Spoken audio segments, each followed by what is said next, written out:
Hello everyone and welcome back to this channel, and we're happy to see you. Now I know we've been through some other topics as how to add social network profiles, how to connect or how to link your Facebook to your Roblox and the rest of them. Now let's say you've done all this, but you do not want people to actually see it. You want to hide your visibility. You want to hide social network profile visibility.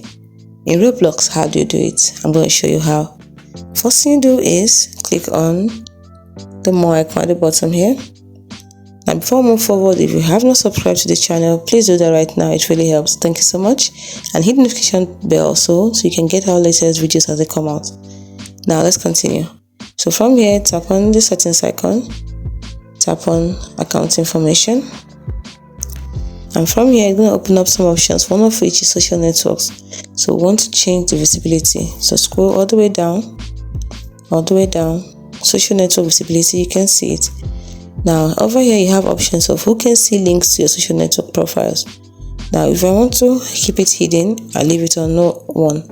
If you want to hide it from just a few people, you really want your friends to see, leave it on friends. If you want your friends and people you follow to see, leave it on friends and people you follow. If you want your friends, your followers and people you follow to see, leave it on friends, followers and people you follow. If you leave it on everyone, everybody will see it, so you're not hiding visibility. So I prefer no one. It's as simple as that. Hope you find this video helpful on how to hide social network visibility on Roblox. Thanks for watching. See you in the next video.